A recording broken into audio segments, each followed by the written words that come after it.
Hello, friends. As I get started talking to you today, I'm going to unexpectedly share a piece of voice teacher wisdom, which was, oh my gosh, that dried out my throat so much, imitating all those noises. Please have some water with me.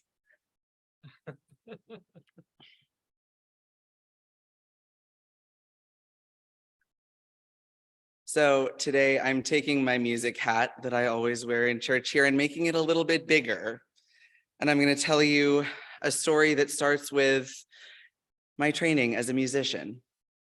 So as a musician, a lot of my training came from my experience in a music conservatory. And if you know anything about the type of schools that are called conservatories, you probably know that they are a space where performers of all kinds go to presumably get better at performance. Naturally, the story that I want to share with you today, This Song Is Not a Performance, begins in a classroom at that school where performance is everything. My school did not offer very many graduate electives. It was mostly required classes. There was not a lot of wiggle room, but I did find myself going into one semester with an open elective credit. And I was not particularly interested in taking a class that would have a lot of homework. So picture yourself here today as I was then, maybe not so different than we are right now, coming to church, looking for something interesting, maybe looking for a new experience or some wisdom to carry on the journey.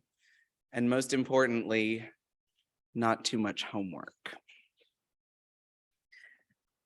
So I took this class where every week we gathered for 2 hours and the professor would bring us things like cardboard poster tubes or power tools or wood glue or fishing line or empty cookie tins.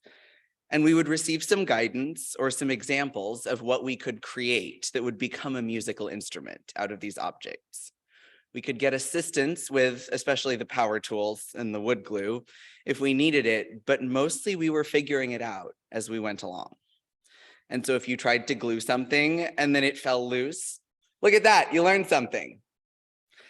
Maybe it needs a nail, maybe it needs a screw to hold it in instead. It wasn't exactly a performance class, but we were learning a lot of things all the time. If you tried to blow air over the top of a half full bottle, if you've ever done that to try to make a sound and it didn't work the first time, then you maybe keep trying and keep trying and keep trying until you run out of air and have to sit down. And then you learned something. By week 3 or 4 of this class, we were making incredibly loud noises, chaotic noises, improvising music together and singing along to sounds that we had not known how to make the week before. It sounded a lot like sometimes what just happened here in our sanctuary during this imitation game. And I've realized later that it felt a lot like what happens here when we gather here and practice being in community, communicating with one another, building relationships.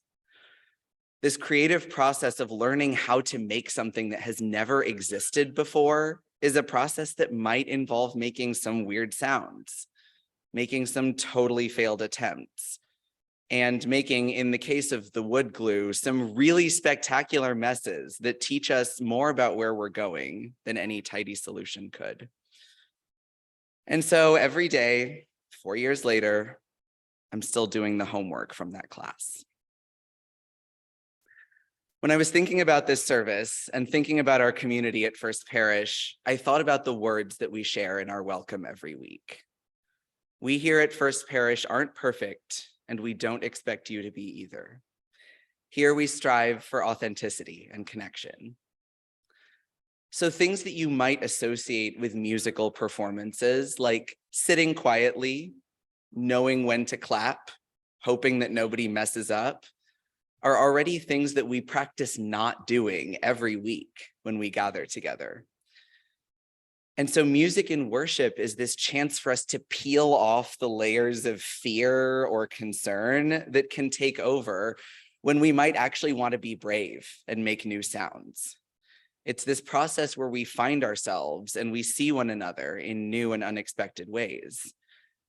And it's also a chance to notice that we already decided when we showed up here today that this song is not a performance. This song is sharing something delicate about yourself with the person sitting next to you. This song is noticing when a friend needs you. This song is expressing your grief. This song is a moment of awe. Maybe this song is a game of chance or a way of shaking off the dust. This song might even be your solid ground. But this song is always going to be a lot more things that I could not think of in time to say today, and things that I will never think of because you will think of them instead. So at this moment, I'm going to stop giving you more examples of what I think this song could be. And as we move into this next activity, I'm going to encourage you one more time to know that this song is not a performance, and we're about to sing it together. So for this next moment of music, I'm going to start by inviting everyone to start exploring the space around you. We made some sounds already using objects nearby. If you already made a sound with a nearby object, maybe find that object again or pick a new one. If you didn't make a sound for this previous game, maybe knock your knuckles on the pew, scrape your fingers over the hymnal. Everyone start making some noises, rustle some paper if you can find it. Flip around that laminated order of service. Maybe that makes a cool crinkly noise. I don't know. Maybe a few of you might be interested in getting out of your seat and tapping on a wall or stomping your feet or picking up something else that you can't quite reach yet.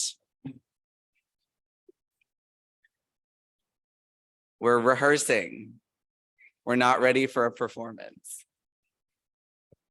I dare you, if you've been making the same sound the whole time, to make a different sound. All that matters is that it's different. It could be louder, it could be softer, it could be with a different object.